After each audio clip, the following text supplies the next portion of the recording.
नमस्कार विद्यार्थी मित्रांनो, पालकांनो.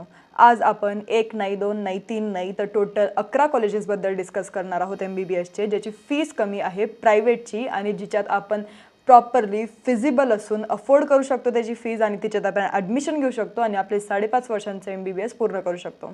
तर मी डॉक्टर देवश्री महाजन, माऊली करिअर काउन्सिलिंगतर्फे तुमचं पुन्हा एकदा आमच्या यूट्यूब चॅनलला स्वागत करते आजचा एक नवीन व्हिडिओसोबत. आणि जर तुम्ही आतापर्यंत यूट्यूब चॅनलला सबस्क्राईब केलं नसेल तर नक्की सबस्क्राईब करा आणि असंच या अकाउंटला फॉलो करत राहा, म्हणजे तुम्हाला सर्व जे नवीन अपडेट्स आहेत ते टाईम टू टाईम तुमच्यापर्यंत पोहोचत राहतील आणि तुम्हाला भेटत राहतील. तर आपण पालक म्हणून खूप वेळेस विचार करतो की एवढी फीस भरणं आपल्याला शक्य आहे का प्रायव्हेट कॉलेजेसला, आणि प्रायव्हेट कॉलेजचं नाव ऐकूनच आपण 2 वेळेस विचार करतो की ॲडमिशन घेतली पाहिजे का, फायनान्शियल आपली स्टॅबिलिटी कशी राहील आणि आपण एवढी फीस भरू शकतो का. तर प्रायव्हेट कॉलेजेसमध्ये फक्त 25 लाख 15 लाख एवढीच फीज नाही राहत, तर कमी फीजवाले कॉलेजेससुद्धा असतात. तर तुम्ही त्याच्यामध्ये पण तुमचं जे MBBS करायचं स्वप्न आहे ते पूर्ण करू शकतात. पण कसं हे महत्त्वाचं आहे. आता तुम्हाला प्रायव्हेट कॉलेजेससाठी कधी अप्लाय करायचं आहे, कसं अप्लाय करायचं आहे आणि कमी फीजवाल्या कॉलेजेससाठी तुम्हाला कसं अप्लाय करायचं आहे हे जाणून घेणं महत्त्वाचं आहे. आता जर तुम्ही काउन्सिलिंगमध्ये उतरताय तर फक्त गव्हर्नमेंट कॉलेजेस तुम्ही ऑब्व्हियसली तुम्ही प्रायोरिटीला गव्हर्नमेंटच ठेवणार आहे, त्यानंतर तुम्ही प्रायव्हेट ठेवणार. पण प्रायव्हेटमध्ये पण तुम्हाला कोणते कॉलेज ठेवायचे, नंतर आपल्याला स्कॉलरशिप कशी भेटते, आपल्याला प्रायव्हेट कॉलेजेसमध्ये पण मोफत शिक्षण भेटू शकतं जर आपण प्रॉपरली GR फॉलो केले तर हे सर्व आपण आजच्या व्हिडिओमध्ये जाणून घेणार आहोत. टोटल कॉलेजेस 11, याची फीस सर्वात कमी आहे तर ते कोणते कॉलेजेस आहेत ते आपण जाणून घेणार आहोत आणि सर्वात कमी फीजवाले कोणते आहे. तर सुरू करू आपण आजच्या या व्हिडिओला. आणि MBBSच्या लोवेस्ट फीज प्रायव्हेट कॉलेजेसला तर सर्वात फर्स्ट कॉलेज तुम्ही बघताय डॉक्टर NY तसगावकर. याच्यासाठी तुम्हाला तुमचं जे कट ऑफ आहे, तुमची जी मार्क्स आहे ते जास्त लागत असतात, म्हणजे तुमचा नंबर गव्हर्नमेंटमध्ये लागत नाही आहे, तुम्हाला फक्त 10-15 मार्क कमी पडत आहेत, तेव्हा तुम्ही या कॉलेजेसला अप्लाय करू शकतात. कारण ऑलरेडी यांची फीस कमी असल्यामुळे यांचे कट ऑफ जास्त जात राहतात. कारण MBBSचे हे एवढेच कॉलेजेस आहे ज्यांची फीस सर्वात कमी आहे. तर सर्वात पहिलं इथं doctor NY Tasgaonkar institute of medical science, कर्जतचं कॉलेज आहे, रायगडचं, डिस्ट्रिक्ट रायगड आहे. त्याची ट्युशन फीस किती आहे तर 5,65,000. त्याची डेव्हलपमेंट फीज आपल्याला दिसते की 56,500 आणि टोटल ट्युशन फीज आपल्याला 6,21,500 दिसत आहे. म्हणजे 6,21,500 मध्ये तुमचं MBBS पर इयर तुम्ही भरू शकतात आणि 5.5 वर्षाचं मग तुम्ही टोटल करून तुमचं बजेट तुम्ही इथं बघू शकतात. आपण फक्त ट्युशन फीज नाही तर टोटल फीज, नंतर डेव्हलपमेंट फीज, ट्युशन फीज हे सर्व आपण बघणार आहोत. टोटल फीज सांगायची म्हटली तर मी तुम्हाला असं पण सांगू शकते की याची 7 लाख आहे, याची 8 लाख आहे, पण नाही, ते आपल्याला प्रॉपरली समजत नाही. मग आपल्याला हॉस्टेल मेसची चिंता राहते की त्याचं किती लागेल, म्हणून आपण पूर्ण जो व्हिडिओ आहे तो डिटेलमध्येच बघणार आहोत. आपण फक्त ट्युशन फी, डेव्हलपमेंट फी किंवा टोटल फी बघणार नाही आहोत. आपण तिघी गोष्टी बघू.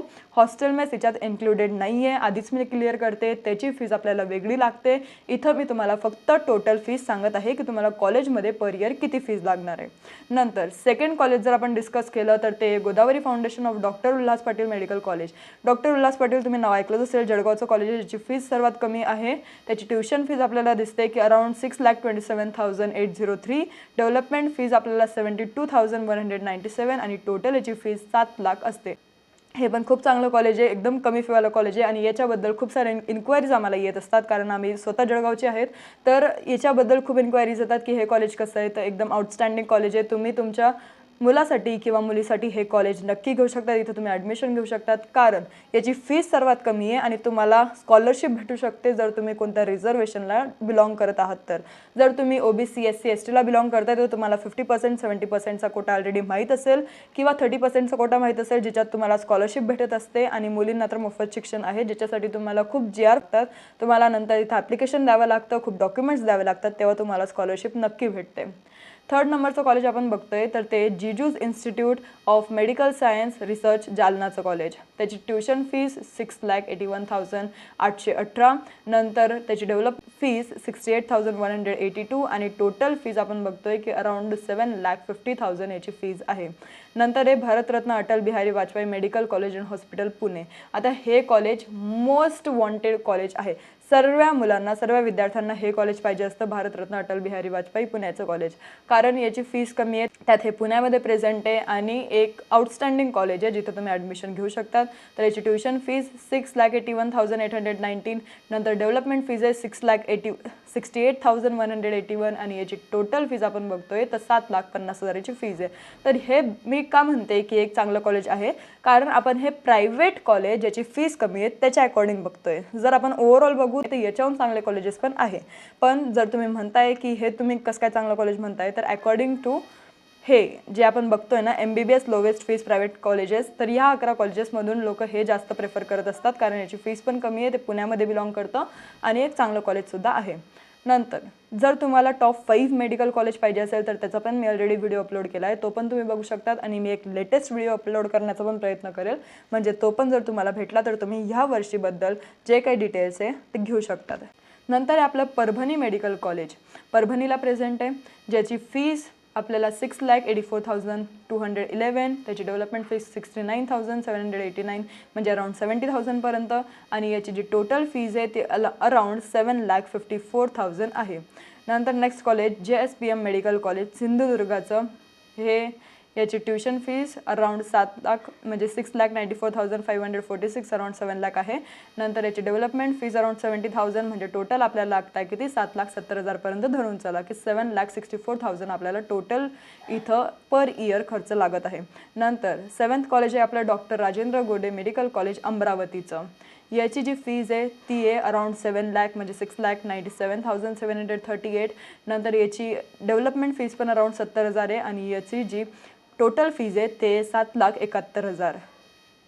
नंतर 8वं कॉलेज आपल्याला दिसतं Terna medical college and hospital नेरूळचं, नवी मुंबई ठाणेमध्ये प्रेझेंट आहे, ज्याची फीज 7,18,182, 71,818 आणि टोटल फीज अराउंड 7,90,000.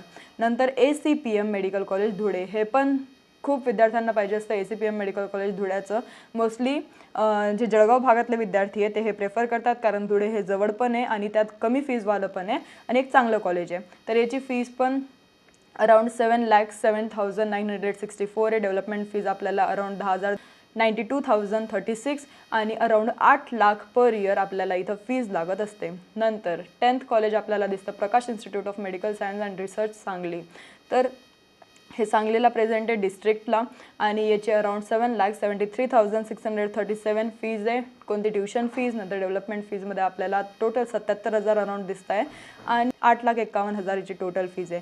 आणि सर्वात लास्ट 11th कॉलेज आहे MIMSR मेडिकल कॉलेज लातूरचं, ज्याची ट्युशन फीज आहे 8,47,534, डेव्हलपमेंट फीज आहे अराउंड 1 लाख म्हणजे 97,466 आणि टोटल आपल्याला दिसतं आहे की 9,45,000 म्हणजे याचा टोटल ट्युशन फीज 1 इयरची गेलेली आहे.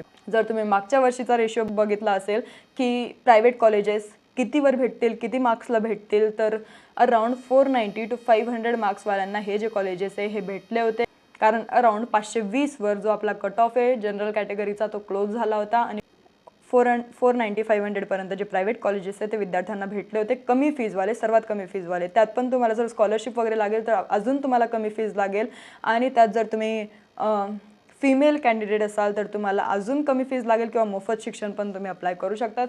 फक्त तुम्हाला प्रॉपर डिटेल्स पाहिजे. आता याच्यासाठी जर तुम्हाला हे सर्व गोष्टी समजून घ्यायच्या आहेत त्याच्यासाठी तुम्हाला काउन्सिलिंग घ्यावं लागेल किंवा तुम्हाला काउन्सिलिंग स्वतःहून समजून घ्यावं लागेल.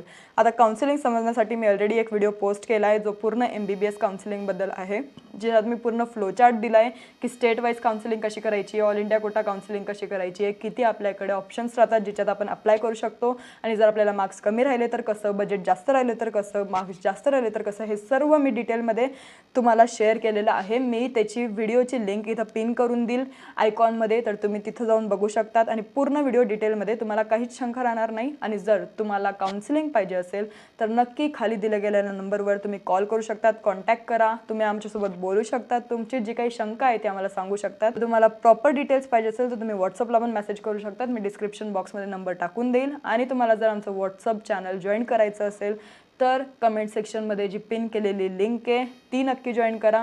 तिथून तुम्ही ऑटोमॅटिकली आमच्या व्हॉट्सअप ग्रुपला जॉईन होऊन जाणार आणि तुम्हाला जे सर्व डिटेल्स आहे ते तिथं भेटून जाईल. तुम्हाला कोणतीच काळजी घ्यायची गरज नाही आहे.